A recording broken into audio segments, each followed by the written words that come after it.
Katatapos lang po natin na magputol ng mga talbos ng ubas at saka mga unwanted branches, side shoots, at saka diretso na din na tanggal ang mga old leaves.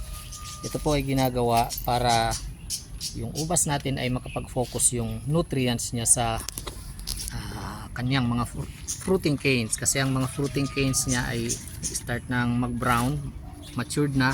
So kinakailangan na tanggalin yung mga maliliit na side shoots.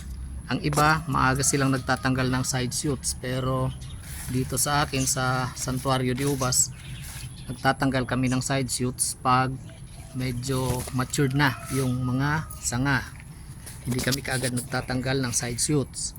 Isang dahilan nun ay para hindi muna mag-bud burst yung mga nodes katulad niyan, ay hindi muna puputok, kasi pag tinanggal ng maaga yung side shoots, ang tendency ay nagkakaroon ng early na bud burst. So wala ka ng fruiting buds pag nagkataon.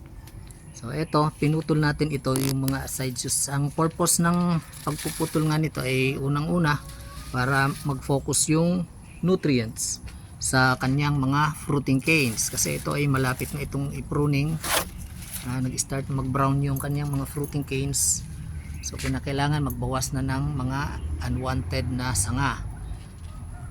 And isa pa, ito ay kinakailangan ma-contain natin yung length ng mga fruiting canes, kasi dito sa atin, nasa tropical country tayo, ang ubas ay hindi nagkakaroon ng dormancy. So wala silang tigil sa vegetative stage. So ang ginagawa, ikaw mismo yung may-ari, ikaw nag-aalaga, kinakailangan gawin mo na mag-manual defoliation ka para mamimik yung pagkakaroon ng dormancy, kasi titigil yung growth niya and then babalik yung nutrients. Isa pa doon, kinakailangan tanggalin yung mga dahon na katulad nito. Ito ay may powder mildew.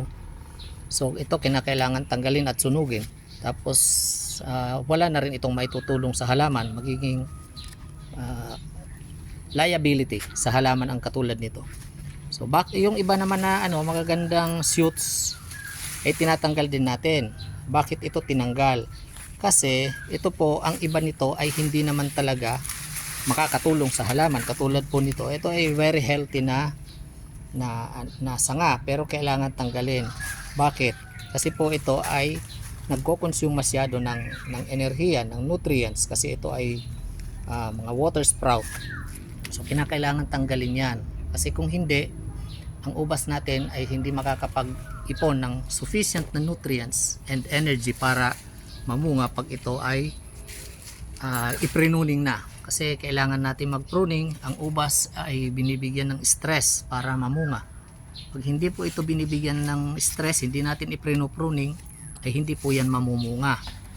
And kinakailangan bago sila i-pruning, na i-prepare ang ubas, bigyan ng tamang fertilizer, at yun nga, kailangan tanggalin yung mga unnecessary branches.